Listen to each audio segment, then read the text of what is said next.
Global Haryana news Faridabad. विश्व के सबसे लोकप्रिय भारत के यशस्वी प्रधानमंत्री नरेंद्र मोदी जी के जन्म दिवस पर फरीदाबाद के सैनिक कॉलोनी में एक रक्तदान शिविर का आयोजन किया जा रहा है। इस आयोजन के दौरान कोविड-19 के चलते हर संभव प्रयास किए जा रहे हैं, जैसे कि सैनिटाइजिंग, मास्क और सोशल डिस्टेंसिंग का ध्यान रखा जाएगा। इसी शिविर का जायज़ा प्रधानमंत्री करने नरेंद्र के मोदी जी लिए का जन्मदिन है सीमा त्रिखा जी और पहुंचे आपने हैं। आइए हर्षिल बात करते हैं विधानसभा सीमा के त्रिखा जी से। सैनिक कॉलोनी में बहुत मेगा ब्लड डोनेशन कैंप लगा रहे हैं, तो क्या कहना आपका इस ब्लड डोनेशन कैंप के बारे में? मैं तो सबसे पहले पूरे देश को आपके माध्यम से माँ भारती के पुत्र आदरणीय यशस्वी हमारे देश के प्रधानमंत्री आदरणीय नरेंद्र भाई मोदी जी के जन्मदिन की शुभकामनाएं देना चाहती हूँ। और कल हम जो एक बड़ा ब्लड डोनेशन कैंप यहाँ लगाने जा रहे हैं, तो उसका सबसे बड़ा मकसद ये है कि ऐसे प्रधानमंत्री, ऐसा देश का नेतृत्व जिसने राजनीति के माध्यम से तो वो आए और प्रधानमंत्री बने, लेकिन प्रधानमंत्री के बाद में उन्होंने सेवा को सर्वोपरि रखा। और मुझे लगता है कि जो अभी कोरोना काल चल रहा है, इस समय में ब्लड की जितनी आवश्यकता है, तो उससे बड़ा कोई काम हो नहीं सकता। कल माननीय प्रधानमंत्री जी का जन्मदिन है। एक उसके उपलक्ष्य में हर व्यक्ति को हमने एक रिक्वेस्ट की है, हर संस्था से बात की है, प्रयास किया है कि पूरे क्षेत्र में लोग निकलें और इस रक्तदान शिविर में हिस्सा लें। हमारे साथ इसमें हमारे मदन पुजारा जी हैं, जो इस पूरे काम को देख रहे हैं पूरे ज़िले के तौर पर। यहाँ के जो अरेंजमेंट्स हैं हमने करे हैं सैनिक कॉलोनी के कम्युनिटी सेंटर में, जिसमें धुन्ना जी और उनके साथ दूसरे डायरेक्टर्स पूनम आहूजा जी खड़ी हैं, महावीर जी हैं और अंजू चौधरी जी हैं। ये सब मिल करके इधर से भी सहयोग मिल रहा है।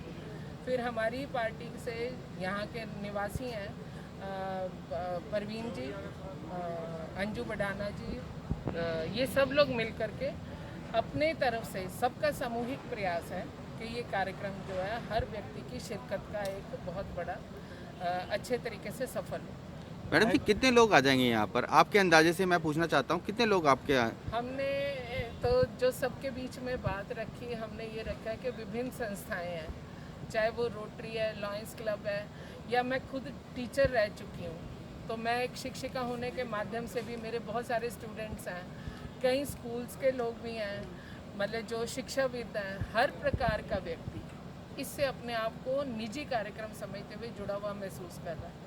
और मैं ऐसा मानती हूँ कि सैकड़ों यूनिट कल यहाँ से ब्लड इकट्ठा होगा, जो किसी ना किसी व्यक्ति के। देखिए, मोदी जी का एक ही संदेश है बड़ा, जो मैं समझती हूँ, वो ये है कि आप किसी की मुस्कुराहट का कारण बने, आप किसी की सेवा का कारण बने। तो वो संदेश जो है इस ब्लड डोनेशन कैंप से हम उनके जन्मदिन पर देना चाहते हैं, और लोग इस चीज़ को अपने मन में स्वीकार भी करते हैं। अगर यहाँ हजारों लोग आएंगे, उसके लिए सेफ्टी के लिए आपने क्या चीज़ ध्यान रखी हुई है? हम लोगों ने, शायद ये पहली बार होगा कि आज आप जिस प्रांगण में खड़े हैं, ये कम्युनिटी सेंटर है, 60 बेड लगाए हैं। डोनर पॉइंट्स जो हैं 60 डोनर पॉइंट्स हैं। और हम लोगों ने कोशिश ये करी है कि गेट के ऊपर सैनिटाइजिंग की, इवन मास्क की भी। हालांकि फरीदाबाद बहुत जागरूक सिटी है, लोग इन दोनों का प्रयोग करते हैं, पर हमने लेफ़्ट और राइट साइड पे एंट्रेंस पे ही सैनिटाइजिंग और मास्क दोनों चीज़ उपलब्ध कराई है। वहीं पे टेम्परेचर देखने वाले भी बिठाए हैं। उसके बाद में यहाँ पर 4 ब्लड बैंक्स की टीम बैठेंगी, जिनको हमने जिग-जैग वे से बिठाया है, ताकि कोई जो एक के पास बैठा है तो सामने रश ना हो, 2 लोगों की मिंगलिंग ना हो, आपस में मिक्सिंग ना हो। तो 4 तरीके से हमने जिग-जैग वे से वो अलग बनाया एंट्रेंस पॉइंट पर। फिर हमने कुछ लोग आपका उत्साहवर्धन के लिए भी आते हैं, उनके लिए हमने अलग जगह रखी है, वेटिंग लॉन्ज अलग रखा है। और आप ये देख रहे हैं कितना बड़ा हॉल बना है, मेरे ख्याल से 90 बाय 100 कुछ का होगा, 120 से ऊपर है मुझे लग रहा है। तो ये बहुत बड़ा हॉल जो बना है, तो ये सिर्फ हमारे डोनेशन के लिए काम आएगा। और पूरा जब आप गेट से एंटर करते हैं और ब्लड डोनेशन तक, और जिसे हम बोलते हैं कोई भी व्यक्ति जब डोनेट करता है, उसके बाद में उसे कुछ बूस्टअप चीज़ चाहिए होती है, तो उस सब व्यवस्था के साथ यहाँ पर पूरा कंप्लीट एसी अरेंजमेंट किया गया है। मौसम को देखते हुए तो एसीज़ के लिए बल्कि 3 जनरेटर्स भी बाहर खड़े हैं इस वक्त। तो ये सारी व्यवस्था जो है, देखिए देश में जब भी बात होती है, मैं शिक्षिका में रही हूँ कि जब भी बात होती है तो हम हमेशा बापूजी को बहुत आदर की नज़र से देखते हैं और हम बोलते हैं फादर ऑफ नेशन हमारे आदरणीय बापूजी हैं। और मुझे लगता है इतने लंबी राजनीति का जो भारत का इतिहास है, अगर कोई माँ भारती का लाल कहलाने लायक राजनीति में बना है व्यक्ति तो आदरणीय मोदी जी हैं। ऐसा व्यक्तित्व कि बच्चा माँ बोलना बाद में सीखता है और मोदी बोलना पहले सीखता है।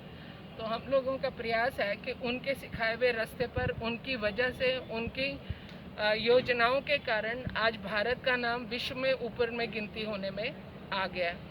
तो हम लोग चाहते हैं कि उनका सम्मान। ब्लड कैंप की आपके अंदर ये कैसी प्रेरणा आई कि आप ब्लड कैंप लगाने के लिए तैयार हो गए? ब्लड कैंप की तो दरअसल बात ये, कोरोना काल में आप देख रहे हैं प्लाज्मा की बहुत ज़रूरत है, ब्लड की भी बहुत ज़रूरत है। तो इस समय में जो सबसे बड़ा काम हो सकता है वो मैं सोचती हूँ शायद अन्न देने का काम भी जो है वो भी बहुत पुनीत कार्य है। पर जब आप ब्लड देते हैं तो आप किसी को सांसें दान कर रहे हैं, तो यदि किसी की सांस चलेगी तो वो अन्न खाने लायक बनेगा। तो मुझे लगता है कि सांसें दान करना, सांसों को बढ़ाने में सहयोग करना, इससे बड़ा कोई काम हो नहीं सकता। तो मैं तो उन तमाम रक्तवीरों को नमन करती हूँ जो कल इसमें भागीदारी निभाने वाले हैं। इस ब्लड डोनेशन कैंप को सफल बनाने के लिए कितने लोगों की आपकी वॉलंटियर्स की टीम लगी हुई है? हमारे इस पूरे प्रोजेक्ट के अंदर जो वॉलंटियर्स हमारे लगे हुए हैं, इसको भोजन व्यवस्था में, सैनिटाइजिंग में, फिर ब्लड कैंप को जो जिन्होंने डोनर्स हैं उनका चेकअप करने में, इन सब चीज़ों में, इधर की व्यवस्था में लगभग 300 लोग इसमें काम करेंगे। 250 से जो 300 की हमने टीम बनाई है उसको भी हमने 2 हिस्सों में बांटा है कि 100 लोग एक बार करेंगे, फिर 100 लोग करेंगे, फिर 100 लोग करेंगे। तो ये आपका कहना है ये जो आपका ब्लड डोनेशन कैंप है ये फिलहाल इस 2020 का रिकॉर्ड तोड़ेगा? ऐसा मुझे लगता है कि जनता का प्यार जो है आदरणीय मोदी जी से, आदरणीय मनोहर लाल जी से, मैं मानती हूँ कि बहुत दिल से है। और मुझे लगता है अपने घर के बड़े को मान इज़्ज़त देने का इससे बड़ा कोई तरीका नहीं हो सकता। तो हम तो देश के बड़े के लिए इज़्ज़त करने जा रहे हैं, उनका जन्मदिन मनाने जा रहे हैं।